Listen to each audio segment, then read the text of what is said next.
Hi everyone, so in today's video I'm going to show you how to make a little money holder. So I'm not actually sure when this video will go live on my YouTube channel, but it's being recorded at the end of December. So Christmas is out of the way. You may have some birthdays coming up in January, and you know, if it's somebody that you've already bought a present for, you might be stuck for what to buy them. So you might just want to give them some money so that they can just go out and buy something themselves. So the supplies that I'm going to be using, I'm using the Pierced Blooms dies. There's 25 dies in this pack. It's a really good pack actually. There's also like a frame in here which is really handy, and I'm going to be using that today. There's a bow which I've used in the past. I'm not using that today. I've already pre-cut some of the flowers just to save some time. So I've cut this one and this one, and I've cut two of those which I'm going to use as the centres, and there's some leaves, and I've cut a couple of these. So that's kind of going to create my topper, and then I'm using Bermuda Bay and a piece of the paper from the Patterned Party Designer Series paper pack. If you've not seen this, it's a pack of 48 sheets of 12 by 12 Designer Series paper. And you can actually earn this for free or get it for a very small amount of money. So if you spend £150 in my Stampin' Up shop, you earn your own rewards, and you'll get basically 10% discount off a product. So this product is in the annual catalogue, which is our current annual catalogue, which is goes until April this year. Well, April 2022.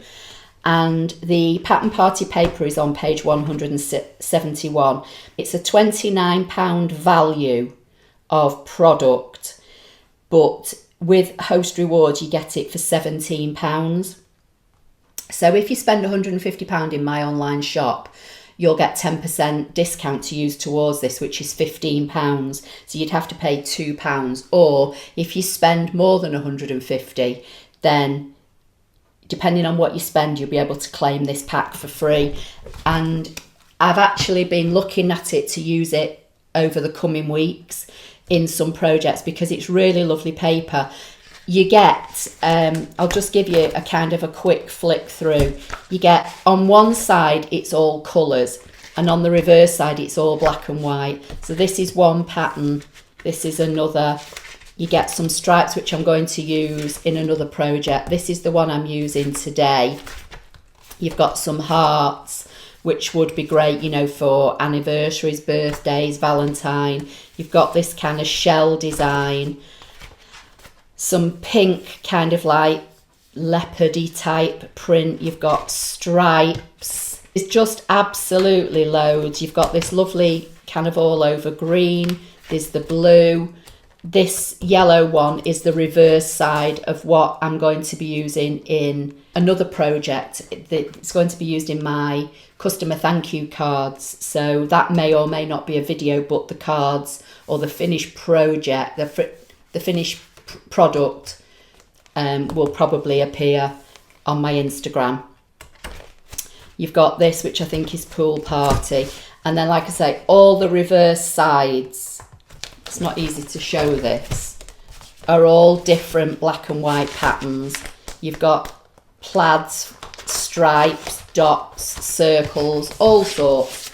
And the colours on the coloured side, there's loads of colours in here. Crushed Curry, Flirty Flamingo, Granny Apple Green, Misty Moonlight, Pale Papaya, Petal Pink, Pool Party, Poppy Parade and Whisper White. So that's the pack I'm using today, and I'm using this thin stripe design. So the first thing I'm going to do is just assemble my topper really. So I'm going to bring in my liquid adhesive and just bring in my silicone mat, and I'm just going to pop these together. So I'm just going to layer them up, and they can be drying while I'm showing you how to use the money wallet. So I'm just going to turn those over.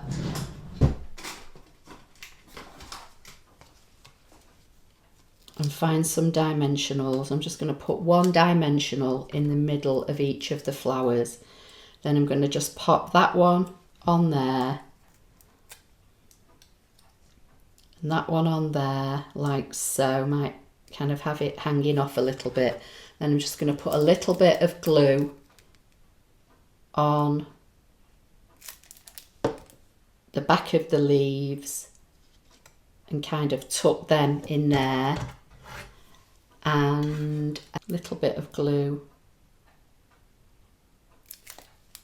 on the back of here and pop that in there like so. I'm just going to hold that down just for a few seconds, just until it grabs, and that's kind of going to be my topper.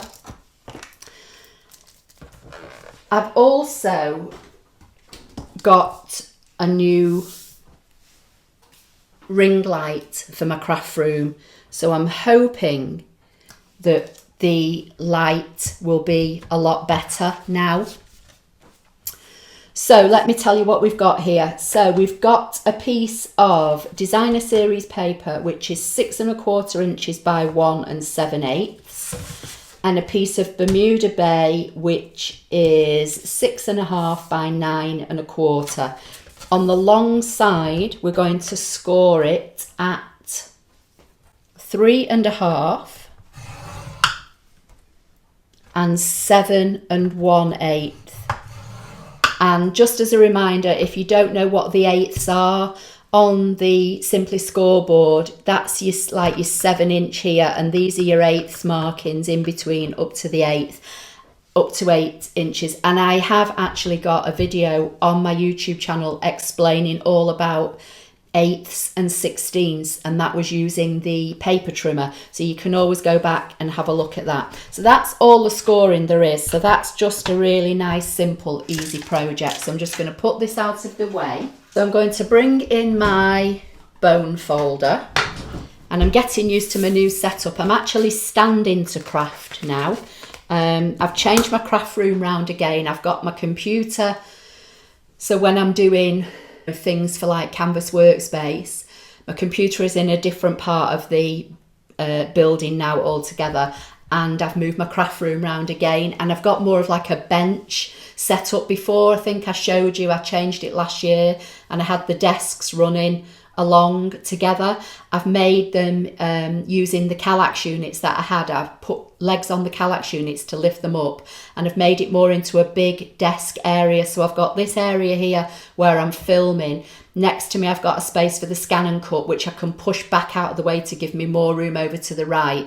And then behind the camera that you can't see, I've got my embroidery machine, and I've got a whole space there for when the embroidery arm needs to go on. So I've been trialing this out since just before Christmas, just in December. So we'll see how it goes. I'm not sure how it's, you know, how viable it is to work with having my computer in a different part of the building, especially if I need to show you something with the ScanNCut as well. So like a couple of weeks ago, I had to do a kind of part 1 and then part 2 to swap parts of the building. But this area is certainly working a lot better for me now, and I've got this big ring light. So as I say, so I folded on the score lines, and it's going to go together like this. So you've got a smaller section and then 2 wider sections. So the smaller section is the top, that's where the paper's going to go. But what I am going to do is I'm going to cut a section of this away. Now you can do it by eye or you can measure it, it's entirely up to you.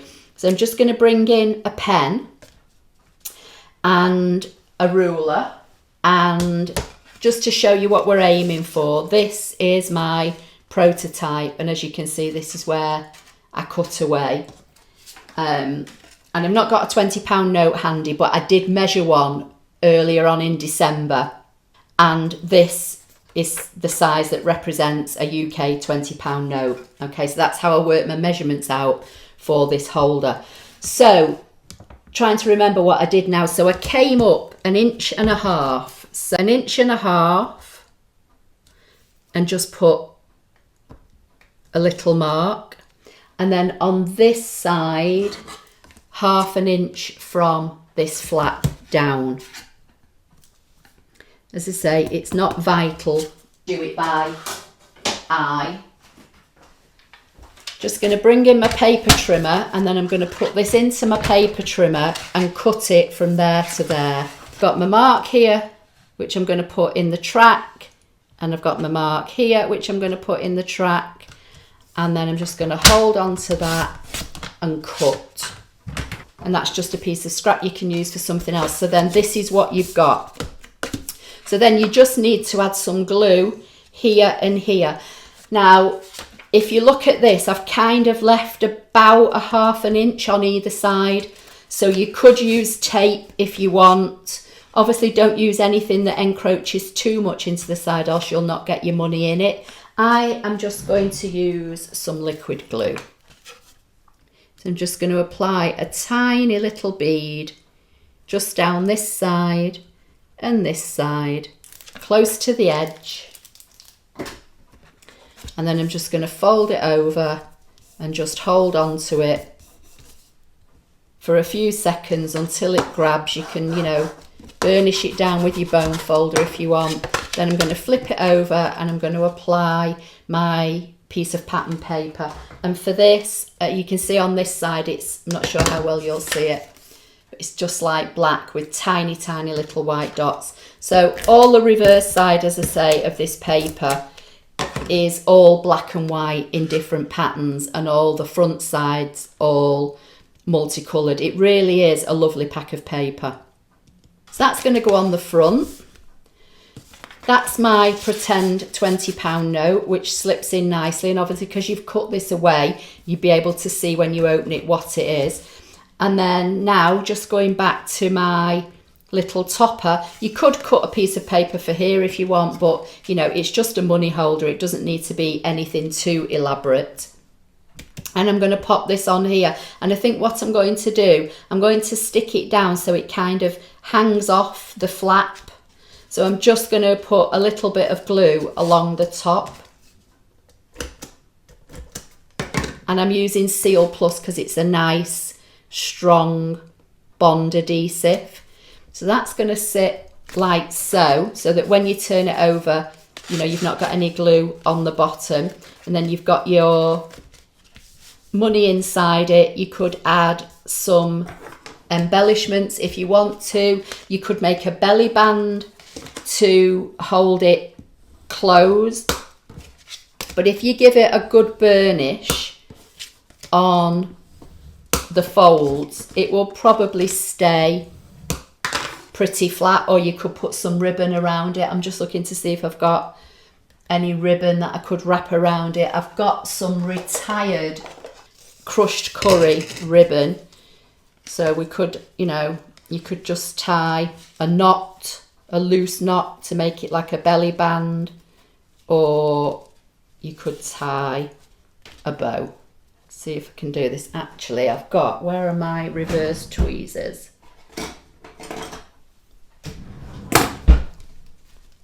So tie this in a knot, and then I'm just going to put my reverse tweezers on it in the hope that that will hold it tight, and then tie my bow. So that's kind of just acts as like a spare pair of hands.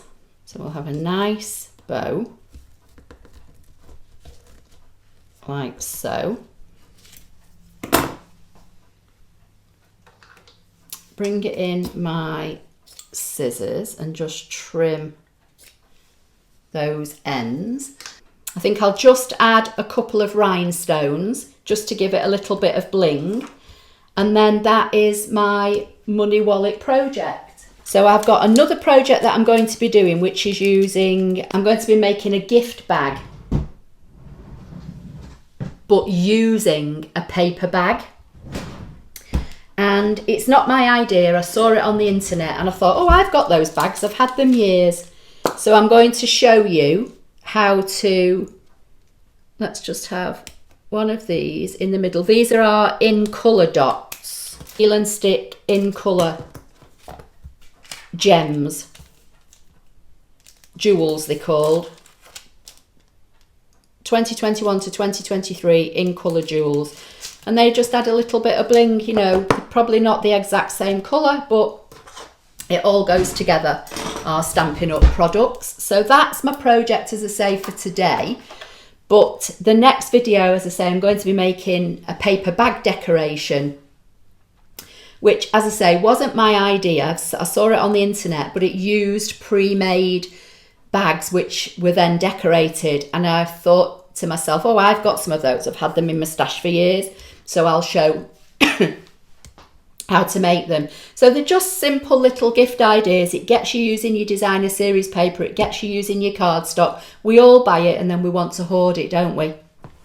So that's today's project. I hope you like it. Please share the video if you can with your friends. Please give it a thumbs up. It does help YouTube know that you like my videos, and it helps them to push it out to more people. And I'll see you in my next video. Thank you.